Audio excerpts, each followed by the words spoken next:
नमस्कार, जय हिंद, वंदे मातरम। आज हम आपके लिए 40 ऐसे इंपॉर्टेंट क्वेश्चंस लेकर आए हैं जो कि हर एक एग्ज़ाम के लिए बहुत ही इंपॉर्टेंट रहेंगे। तो चलिए शुरू करते हैं। पहला प्रश्न है हमारा, सिंधु घाटी सभ्यता के स्थल पर मिट्टी से बनी नाली का मॉडल कहाँ पाया गया? इसका सही उत्तर होगा ऑप्शन नंबर सी, बनावली, जो कि हरियाणा में स्थित है। अगले प्रश्न पर चलते हैं। अगला प्रश्न, वैदिक काल में निसर्ग और सत्यमान किस लिए जाने जाते थे?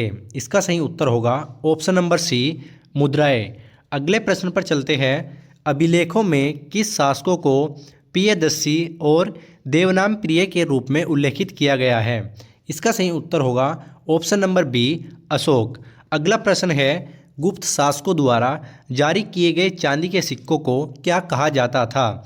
इसका सही उत्तर होगा ऑप्शन नंबर बी, रूपक। ये प्रश्न अक्सर परीक्षाओं में पूछे जाते हैं, ऐसे इंपॉर्टेंट प्रश्न। इसका सही उत्तर होगा रूपक। अगले प्रश्न पर चलते हैं। कल्पसूत्र नामक ग्रंथ किस धर्म से संबंधित है और इसके लेखक कौन है? इसका सही उत्तर होगा ऑप्शन नंबर बी, जैन धर्म, जो कि भद्रबाहु लेखक है। अगला प्रश्न है, नाट्यशास्त्र की रचना किसने की थी? इसका सही उत्तर होगा ऑप्शन नंबर सी, भरत मुनि। यह ग्रंथ भारतीय कला और प्रदर्शन के लिए भी महत्वपूर्ण है। अगले प्रश्न पर चलते हैं। भारतीय और यूनानी ग्रीक कला का सम्मिश्रण किस शैली को कहते हैं? इसका सही उत्तर होगा ऑप्शन नंबर बी, गांधार शैली। यह कुषाण काल में फली फूली थी। अगले प्रश्न पर चलते हैं। ऋग्वेद में विपाशा किस नदी को कहा गया है? इसका सही उत्तर होगा ऑप्शन नंबर सी, व्यास नदी। अगले प्रश्न पर चलते हैं। किस सुल्तान को बाजार नियंत्रण के लिए जाना जाता है? इसका सही उत्तर होगा option number C, Alauddin Khilji. अगला प्रश्न है, कुतुब मीनार का निर्माण किस शासक ने शुरू करवाया था? इसका सही उत्तर होगा option number B, Qutubuddin Aibak. अगले प्रश्न पर चलते हैं। इक्ता प्रणाली किसके द्वारा शुरू की गई थी? इसका सही उत्तर होगा ऑप्शन नंबर बी, इल्तुतमिश। अगले प्रश्न पर चलते हैं। पानीपत का प्रथम युद्ध कब हुआ था और यह किसके बीच लड़ा गया था? इसका सही उत्तर होगा ऑप्शन नंबर ए, सन 1526 ईस्वी, बाबर और इब्राहिम लोदी के बीच लड़ा गया था।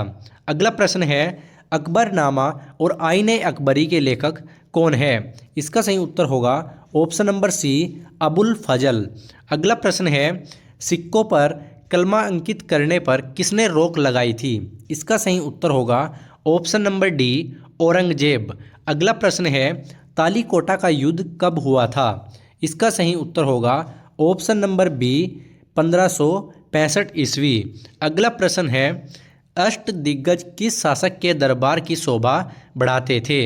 इसका सही उत्तर होगा ऑप्शन नंबर ए, कृष्णदेव राय, जो कि विजयनगर साम्राज्य से थे।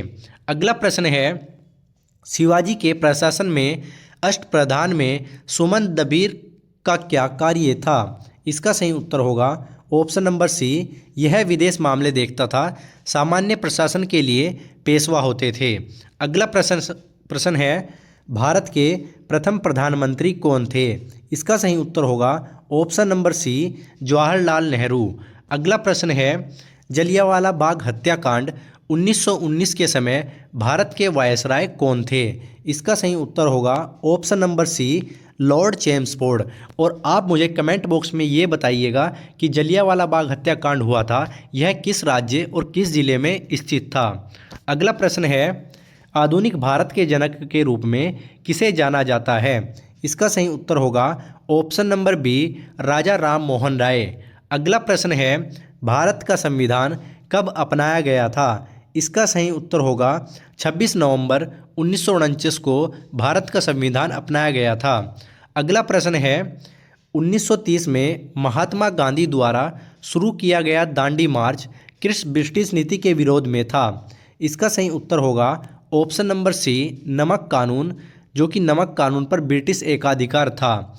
अगला प्रश्न है, भारतीय राष्ट्रीय कांग्रेस के पहले अध्यक्ष कौन थे?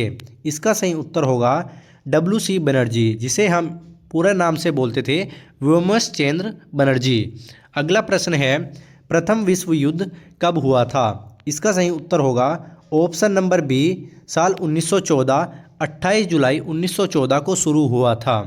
अगला प्रश्न है, इतिहास का जनक यानी जिसे हम फादर ऑफ हिस्ट्री कहते हैं वो कौन है? इसका सही उत्तर होगा ऑप्शन नंबर सी, हेरोडोट्स। अगला प्रश्न है, बर्लिन की दीवार किस वर्ष गिरी थी? इसका सही उत्तर जाएगा ऑप्शन नंबर बी, सन 1989 में। इसकी एग्जैक्ट डेट रहेगी 9 नवंबर 1989 को गिरी थी।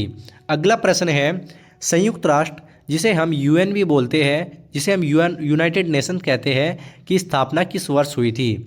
इसका सही उत्तर होगा 1945। द्वितीय विश्व युद्ध के बाद शांति के लिए इसकी स्थापना की गई थी। अगला प्रश्न है, मिस्र के किस फिरौन के मकबरे की खोज 1922 में हुई थी? इसका सही उत्तर होगा ऑप्शन नंबर सी, तुतनखामन। अगला प्रश्न है, नाटो का स्थापना किस वर्ष हुई थी? इसका सही उत्तर होगा ऑप्शन नंबर बी, 1949। अगला प्रश्न है, फ्रांसीसी क्रांति 1789 के बाद फ्रांस का सम्राट कौन बना? इसका सही उत्तर होगा option number B, Napoleon Bonaparte. अगला प्रश्न है, रॉकेट नामक भाप इंजन के आविष्कार से कौन जुड़ा है? इसका सही उत्तर होगा option number B, George Stephenson. अगला प्रश्न है, चार्टिस्ट आंदोलन किस देश में शुरू हुआ? इसका सही उत्तर होगा ऑप्शन नंबर सी, ब्रिटेन। अगला प्रश्न है, रूस की 1917 की क्रांति का नेतृत्व किसने किया था? इसका सही उत्तर होगा ऑप्शन नंबर बी, लेनिन। अगला प्रश्न है, महाजनपदों का उल्लेख सबसे पहले किस ग्रंथ में मिलता है? इसका सही उत्तर होगा ऑप्शन नंबर सी, अंगुत्तर निकाय बौद्ध ग्रंथ। अगला प्रश्न है, निम्नलिखित में से कौन सा महाजनपद एक गणराज्य रिपब्लिक था? इसका सही उत्तर होगा ऑप्शन नंबर सी, वज्जी। अगला प्रश्न है, प्राचीन भारत का कौन सा महाजनपद सबसे शक्तिशाली बनकर उभरा और मगध साम्राज्य की नींव रखी? इसका सही उत्तर होगा ऑप्शन नंबर सी, मगध। इस पर हर्यक वंश, नंद वंश और मौर्य वंशों ने शासन किया। अगला प्रश्न है, गांधार महाजनपद की राजधानी क्या थी? इसका सही उत्तर होगा ऑप्शन नंबर सी, तक्षशिला। यह गांधार जनपद की राजधानी थी और अशोक के समय उत्तरापथ की राजधानी भी थी। अगला प्रश्न है, मगध महाजनपद की पहली राजधानी क्या थी? इसका सही उत्तर होगा ऑप्शन सी, राजगृह। बिंबिसार और अजातशत्रु के समय यह राजधानी थी, बाद में पाटलिपुत्र बनी। अगला प्रश्न है, बिहार में 1857 का विद्रोह का नेतृत्व किसने किया था? इसका सही उत्तर होगा ऑप्शन नंबर सी, कुंवर सिंह। कुंवर सिंह आरा के जगदीशपुर से थे। अब मुझे आप कमेंट बॉक्स में बताइए, रानी लक्ष्मीबाई ने यानी झांसी की रानी थी जो, उन्होंने कहाँ से विद्रोह किया था 1857 की क्रांति का? अगले प्रश्न पर चलते हैं, मंगल पांडे जिन्होंने विद्रोह की शुरुआत की किस रेजिमेंट से संबंधित थे? इसका सही उत्तर होगा ऑप्शन नंबर सी, 34वीं बंगाल नेटिव इन्फेंट्री। ये थे आज के हमारे 40 इंपॉर्टेंट प्रश्न। वीडियो को अगर अच्छी लगी हो तो वीडियो को लाइक और शेयर जरूर करना। ऐसी ही और जीके की वीडियोज़ के लिए आप हमारे चैनल को सब्सक्राइब कर ले। धन्यवाद।